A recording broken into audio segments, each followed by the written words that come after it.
Peace in relationships is not the absence of conflict. It is the presence of boundaries that protect what is sacred within you.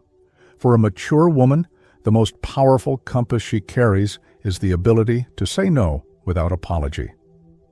Boundaries are not punishments, nor are they cold walls designed to keep people away. They are signposts that remind both partners of where respect begins and where it must remain. Without them, even the deepest affection erodes into patterns of disregard. With them, a relationship has the chance to breathe with balance. Carl Jung described individuation as the process of becoming whole, of learning to live from the center of one's own truth, rather than from the projections of others. Boundaries are the external expression of this inner work. When a woman above 40 has lived through enough loss, disappointment, or disillusionment, she understands that peace cannot exist without clarity. A calm but firm refusal is not a withdrawal of love. It is an affirmation of dignity. Each time she draws a line, she affirms that her essence will not be traded for temporary comfort. It is often in the small gestures that this power is revealed. A woman may decline to answer messages late at night, not because she is dismissive, but because her rest is sacred. She may choose not to accept every invitation, preserving space for her own rituals, whether it is a morning walk, an evening with friends, or quiet time with a book. She may say no to financial dependence, insisting on managing her own resources, not as a rejection of partnership, but as a way of preserving balance. These daily practices create an atmosphere where love can flourish without consuming her. The psychological effect of such boundaries is profound. For the woman herself, they act as anchors. Instead of feeling pulled into every current of emotion or expectation, she remains steady, rooted in her own choices. For her partner, they become signals of value. A man may not always admit it, but when he encounters a woman who calmly protects her peace, he feels compelled to respond with respect. The alternative, over-explaining, over-giving, or stretching past comfort, does not create closeness. It creates resentment and invisibility. But a woman who lives with boundaries commands attention without raising her voice. Imagine a situation where he insists on discussing a topic late at night after a long day. The younger version of herself might have stayed awake, exhausted, trying to mend the atmosphere. But the mature woman chooses differently. She says gently but firmly, "Not now, I need rest. We can talk tomorrow." Instead of escalating, she de-escalates. Instead of bending, she preserves her rhythm. What could have spiraled into conflict is dissolved into clarity. And this clarity, rather than weakening the bond, strengthens it because it reminds both partners that peace is not negotiable. It is foundational. Boundaries also serve as filters. They reveal who is capable of meeting her at the level of maturity she embodies. A man who cannot respect her reveals that he was never prepared to respect her, yes. A man who withdraws when faced with her independence shows that his attraction was conditional on her compliance. Boundaries may push some away, but those who remain are precisely the ones who can love her fully. In this sense, boundaries are not a way of losing love, but of protecting love from those who cannot carry it with care. The deeper truth is that boundaries are not about distance at all. They are about presence. They allow a woman to remain fully herself in the relationship, rather than dissolving into someone else's expectations. They create the conditions where intimacy can thrive, because intimacy without respect is not intimacy. It is dependency.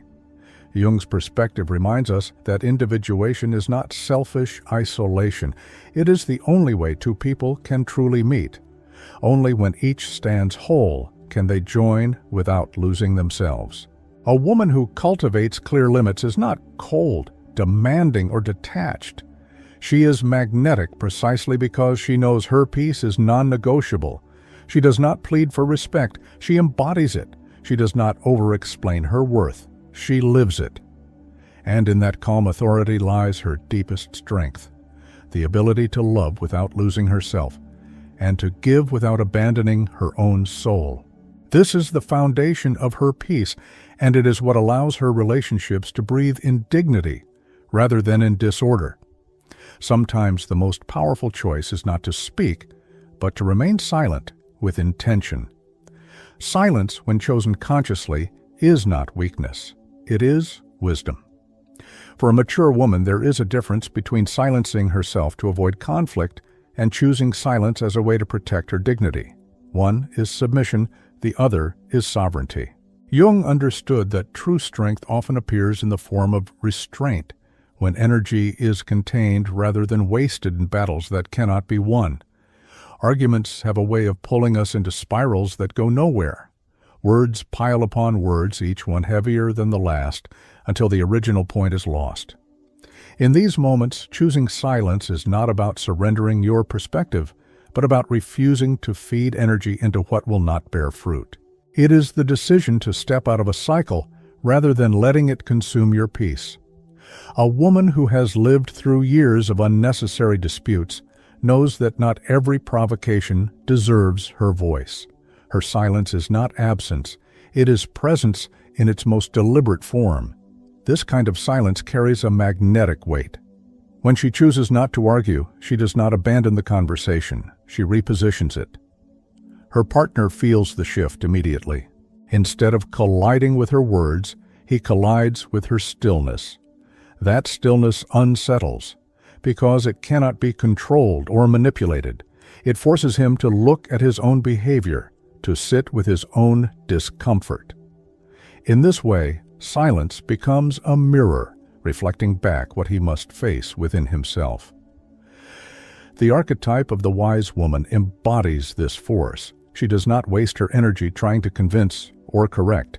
She contains her power, letting it mature like roots beneath the soil. Her silence is not passive. It is active, intentional, protective. It says, "I will not lower myself into a battle that strips me of peace. I will hold my ground by refusing to fight on terms that diminish me." This is not the silence of fear. It is the silence of clarity. Psychologically, this choice also nurtures the woman herself. It preserves her nervous system from the exhaustion of endless confrontation. It teaches her that peace does not depend on the other's recognition. It is cultivated within. Each time she chooses silence with dignity, she reinforces the message to herself, "My energy is sacred, and I will not spend it where it is not respected." This quiet discipline becomes a form of self-care, a ritual of inner protection that keeps her centered even when the world around her stirs in chaos. Consider the difference between responding with anger and responding with silence. Anger can ignite more anger, escalating into hurt that lingers long after the argument ends. Silence, when chosen consciously, interrupts the pattern. It cools the fire before it burns the house down. It allows space for clarity, both for her and for him. And when she does choose to speak again, her words carry more weight because they are not thrown in haste. They are chosen with intention. This is not the silence of avoidance. Avoidance hides from truth, but intentional silence protects truth until it can be spoken wisely.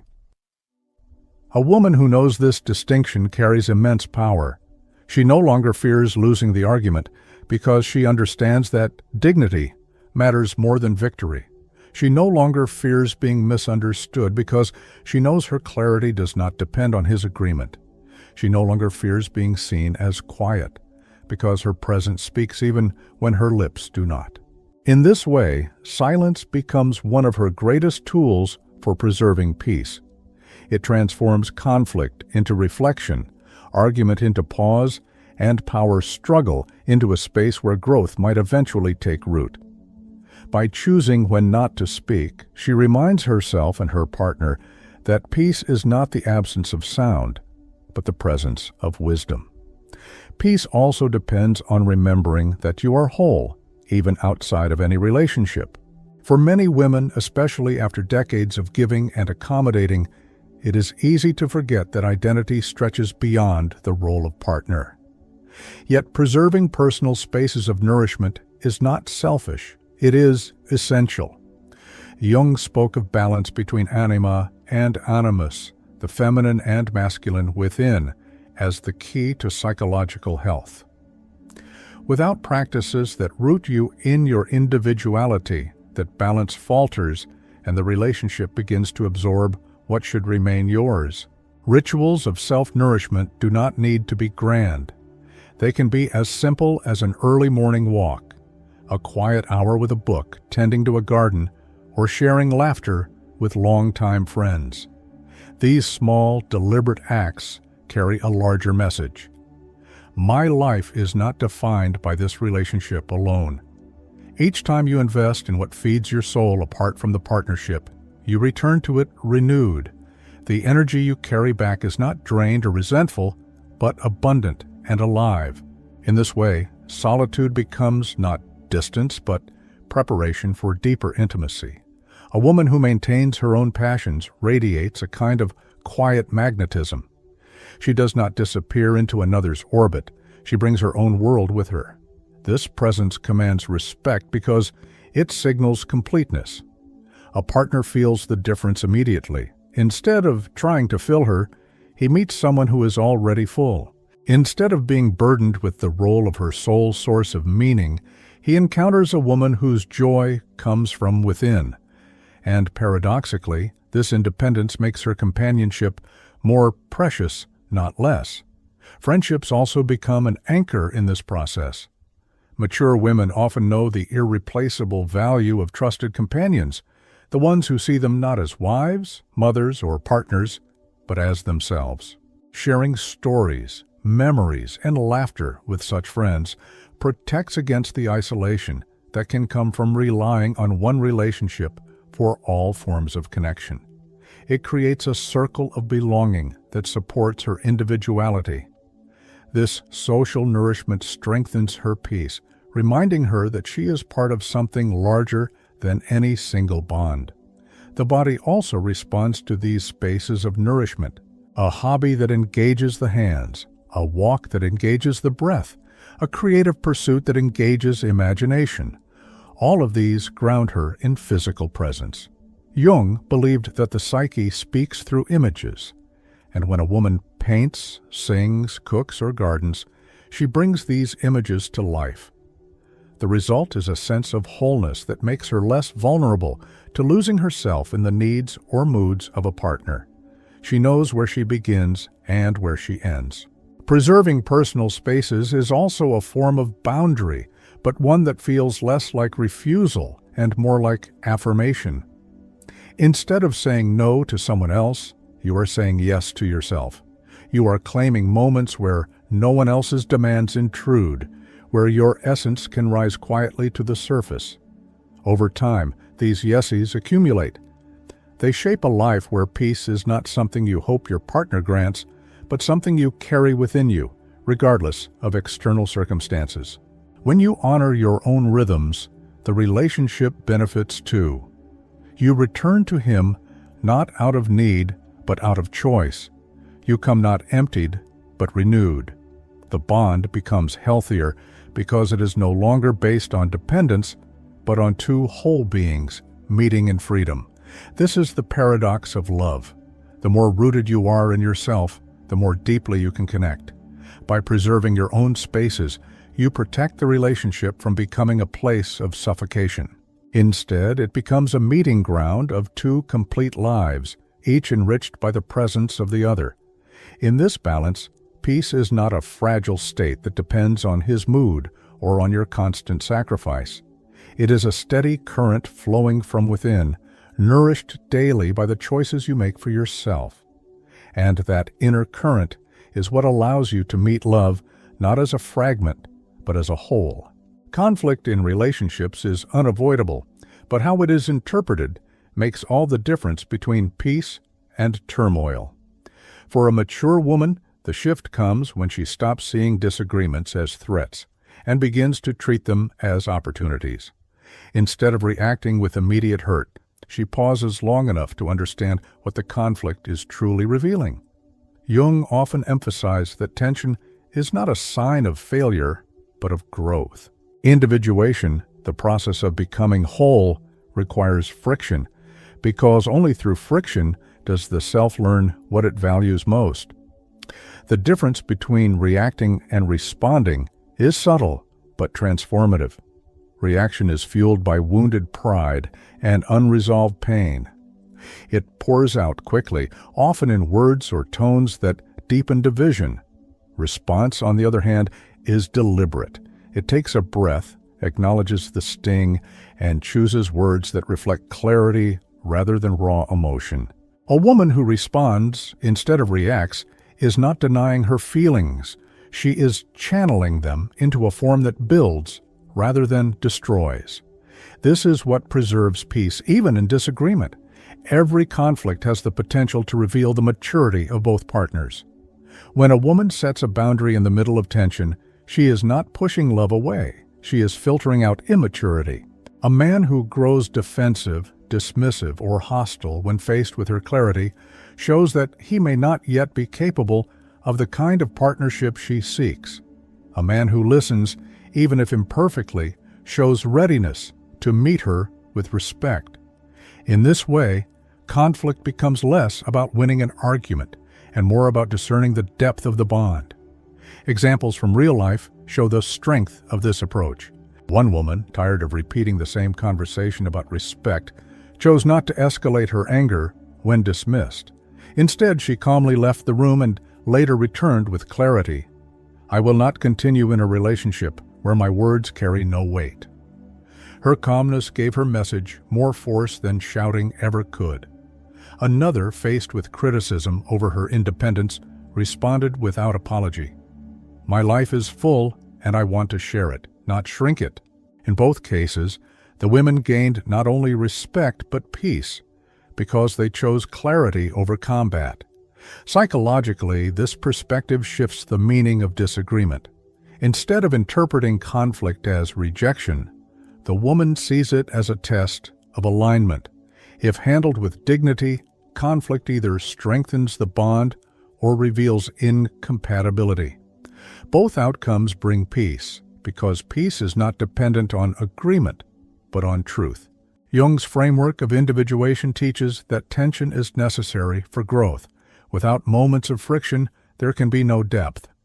When conflict arises, the question becomes, is this helping me grow or is it depleting me? The answer guides the next step. Reinterpreting conflict also removes the fear of it. Many women carry memories of arguments that ended in silence, withdrawal, or even abandonment. Fear teaches them to avoid confrontation at all costs. But when conflict is reframed as a doorway, fear loses its grip. Instead of avoidance, there is curiosity. Instead of panic, there is composure. Each disagreement becomes a chance to practice presence, to test whether the relationship supports growth or suffocates it. In the end, peace in relationships is not created by the absence of differences, but by the way differences are met. A mature woman understands that harmony does not mean uniformity. It means standing in her truth while inviting her partner to do the same. It means using conflict as a filter, a mirror, and sometimes even as a teacher. By responding with clarity rather than reacting with pain, she transforms tension into wisdom. And in that wisdom, she protects not only the relationship's future, but her own unshakable peace. Peace in love is not an accident. It is a choice, built day by a woman who has learned to honor herself. After years of giving too much, silencing her needs, or confusing control with care, she discovers that her greatest protection is her own clarity. Jung taught that individuation is the process of returning to the center of who you are, and this is what mature women embody when they choose boundaries, silence, space, and perspective. Each decision becomes a thread in the fabric of peace. Protecting peace begins with refusing to abandon dignity for temporary comfort. Saying no to what diminishes you is not rejection, it is alignment. Choosing silence instead of fueling arguments is not avoidance. It is wisdom. Preserving your own rituals, friendships, and solitude is not selfishness. It is nourishment. And treating conflict as a teacher rather than an enemy is not naivety. It is maturity. These are the 4 ways peace is cultivated, not by waiting for perfect circumstances, but by practicing wholeness within imperfection. The stories of countless women echo this truth. One discovered that declining invitations that drained her energy left her with more strength to enjoy the relationships that mattered. Another, instead of escalating arguments, chose to walk away until her words could match her dignity. And in that pause, she gained respect she had never received before. A third committed to keeping her morning rituals sacred, writing, prayer, or quiet coffee by the window, and realized that this daily space gave her resilience to meet the day without losing herself. A fourth chose to see conflict not as failure, but as a test, and when her partner rose to meet her with respect, their bond deepened. When he did not, she recognized that leaving was also an act of protecting peace. Authentic love does not ask a woman to sacrifice her essence. It does not demand that she give up her silence, her spaces, or her truth. Instead, it meets her where she stands, whole and complete. Peace in a relationship does not mean there are no storms. It means she has learned how to remain steady through them. And this steadiness becomes magnetic because it speaks of a woman who cannot be shaken from her own center. The real transformation is this: peace is no longer dependent on his behavior, but on her choices. She knows that what leaves her life was never meant to stay, and what remains does so by resonance, not by force. She trusts herself enough to walk away when necessary and to welcome love only when it honors her. Jung's wisdom reminds us that individuation is not isolation, it is integration, and the woman who integrates these lessons becomes both grounded and free. So perhaps the question is not whether men can protect her peace, but whether she will continue protecting it herself. Each boundary, each pause, each ritual, each reframing of conflict is an act of devotion to her essence. And from that devotion comes a love that does not cage her, but expands her. The truth is simple: a woman who honors her peace honors her life. And when she carries this inner calm into a relationship, she does not beg for harmony, she brings it with her. This is her gift, her magnetism, and her unshakable strength, the ability to stand in love without losing the sanctuary of her own soul.